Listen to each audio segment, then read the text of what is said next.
Hello guys, आज हमारा topic है जायांग। जायांग कहाँ पाए जाते हैं? सबसे पहले हम देखेंगे पुष्प। पुष्प के अंदर जायांग कहाँ पाए जाते हैं? फीमेल सेक्स जो ऑर्गन जो होते हैं, मादा जननांग जो होते हैं, उनके अंदर जायांग पाए जाते हैं, यानी फीमेल सेक्स ऑर्गन को जायांग कहते हैं। यानी जायांग किसे कहते हैं? पिस्टिल को कहते हैं, इंग्लिश में पिस्टिल कहते हैं। फीमेल सेक्स ऑर्गन यानी मादा जननांग कहते हैं। इंग्लिश भी इतनी ज़रूरी है अपने जीवन के लिए। अगर तुम इंग्लिश सीखना चाहते हो तो बहुत अच्छे से इंग्लिश की अपनी रूटीन के अंदर लाओ उसको, ठीक है? इस तरह इंग्लिश आएगी अपन को। लेकिन अपन तो यहाँ साइंस पढ़ रहे हैं, हमारा मेन टॉपिक तो है साइंस के अंदर जायांग, पिस्टिल क्या होती है ना? तो पिस्टिल क्या होती है? पुष्प जो होता है, पुष्प के अंदर प्रेजेंट होता है जायांग, यानी जायांग मादा सेक्स ऑर्गन जो होते हैं, यानी फीमेल सेक्स ऑर्गन जो होते हैं, उसके अंदर प्रेजेंट होता है जायांग, उसे हम जायांग कहते हैं। अब जायांग के अंदर अंडप एक होता है या दो हो सकते हैं या अधिक अंडप होते हैं। अब अंडप जो होते हैं, अंडप क्या होते हैं? अंडाशय जो होता है उसके अंदर पाए जाते हैं, यानी छोटे छोटे स्पोर्स जो पाए जाते हैं उन्हें अंडप कहते हैं, ठीक है?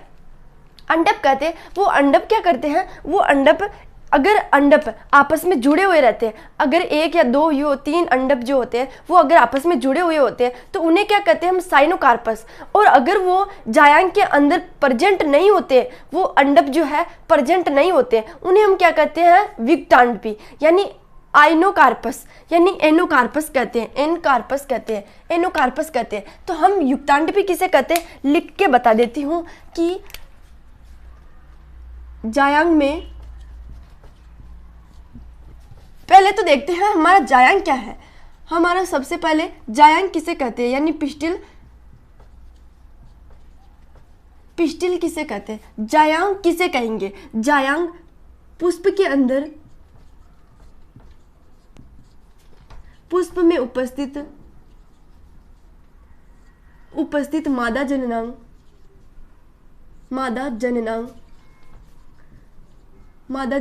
यानी फीमेल सेक्स ऑर्गन, इनको क्या कहते हैं? फीमेल सेक्स ऑर्गन जो होते हैं उनके अंदर प्रेजेंट होता है, यानी पुष्प में उपस्थित मादा जननांग के अंदर, मादा जननांग को जायांग कहते हैं, जायांग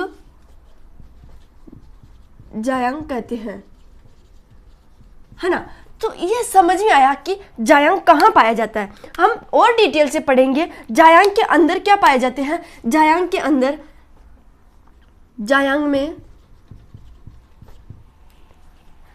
में एक या अधिक अंडप पाए जाते हैं।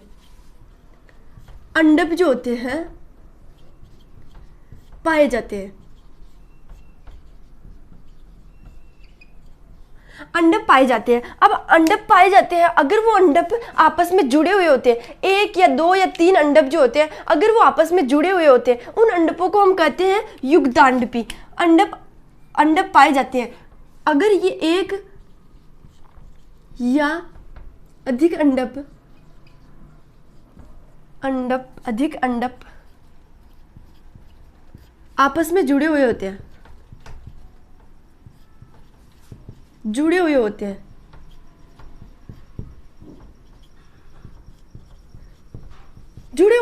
तो उन्हें कहते हैं, ये मोस्ट इंपोर्टेंट क्वेश्चन है, युक्तांडपी किसे कहते हैं?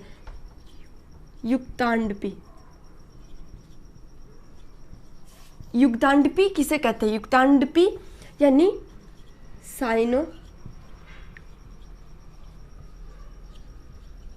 इसे हम कहते हैं साइनोकार्पस कहते हैं, है ना? इसे हम कहते हैं। लेकिन अगर जायांग के अंदर ये जो जायांग में प्रेजेंट नहीं होता, ये युग्धांडपी है, या कहने का मतलब अंडप जो है वो प्रेजेंट नहीं होता, तो उसे हम कहते हैं विक्तांडपी, उसे हम कहते हैं विक्तांडपी। जायांग में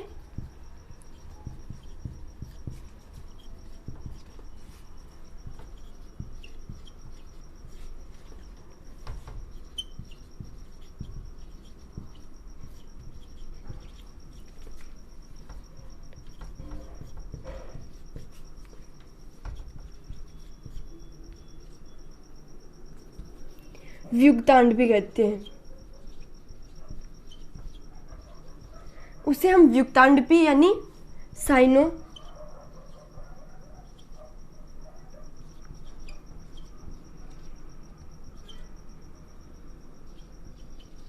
उसे हम साइनोकार्पस कहते हैं। ठीक है, ये साइनोकार्पस कहते हैं।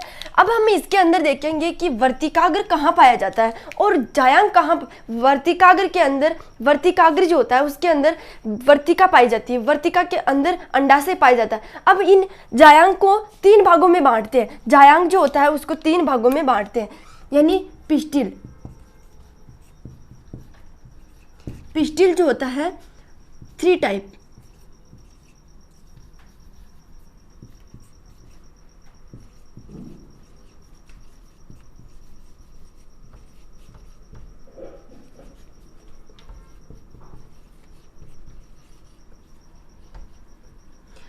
थ्री टाइप ऑफ पिस्टिल, यानी 3 टाइप के पिस्टिल होते हैं, है ना। पिस्टिल के अंदर 3 प्रकार के पाए जाते हैं। पिस्टिल 3 प्रकार के पाए जाते हैं। ठीक है, तो पहला क्या है, इसके प्रकार है, ये जायांग है ना, उसके प्रकार है। जायांग को 3 भागों में, या जायांग के 3 भाग होते हैं। पहला है अंडाशय, पहला है अंडाशय, अंडाशय यानी ओवेरी, ओवेरी। दूसरा है वर्तिकाग्र, यानी स्टिग्मा। जो तीसरा है वर्तिका, वर्तिका, इसे हम कहते हैं स्टाइल, स्टाइल। अब इनको क्या कहेंगे, अंडाशय कहाँ पाया जाता है, जैसे यहाँ पे बना देते हैं कि ये क्या है, 3 है ये, और ये क्या है, एकदम समझने के लिए बता रही हूँ। ये क्या है, पुष्प के अंदर का, ये अंदर का डायग्राम है या संरचना है, पुष्प के अंदर की संरचना है। ये मिटा सकती हूँ मैं कहाँ गया, अब इसे मैं मिटा रही हूँ, है ना। तो इसे हम क्या कहेंगे, पुष्प को अच्छे से समझने के लिए, पुष्प को अच्छे से समझेंगे एकदम बढ़िया से और शानदार। इसको यहाँ से मिटा रही हूँ मैं।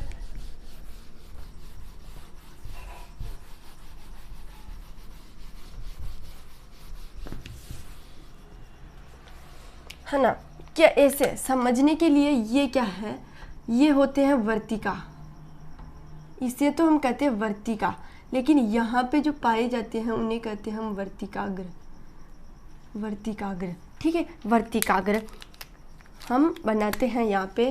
ये क्या होता है, मटके के जैसे,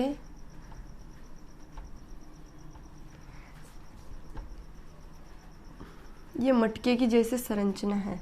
इसे हम क्या कहेंगे, सही नहीं बना होगा यार, चलो कोई ना, समझने के लिए तो अच्छा ही है ना। सबसे पहले 3 भाग होते हैं। सबसे पहले इसे देखते हैं, ये क्या है, स्टिग्मा। अब इसका काम क्या होता है, जो परागकण होते हैं, परागकणों को ये चिपकाने का काम करता है। इससे जो परागकण निकलते हैं, इससे क्या होता है, परागकण जो निकलते हैं, इससे नहीं निकलते, ये जो स्टिग्मा है इससे परागकण नहीं निकलते, लेकिन परागकण आगे से आते हैं। जो स्पोर होते हैं, परागकोश जो होता है उससे आते हैं परागकण, तो यहाँ पे आके चिपकते हैं। यहाँ से आने के बाद चिपकते हैं इस नली से, ये वर्तिका, वर्तिका से होते हुए अंडाशय में आते हैं। अंडाशय से क्या होता है, एक नए बीज का निर्माण होता है, यानी एक पुष्प का निर्माण होगा, बीज होगा तब भी पुष्प का निर्माण होगा। तो ये स्टिग्मा का मेन कार्य होता है, जो परागकण होते हैं, परागकणों को वर्तिकाग्र से होते हुए अंडाशय में लाने का काम करता है स्टिग्मा, यानी वर्तिकाग्र, वर्तिकाग्र। और अब ये है वर्तिका। ये वर्तिका क्या करती है,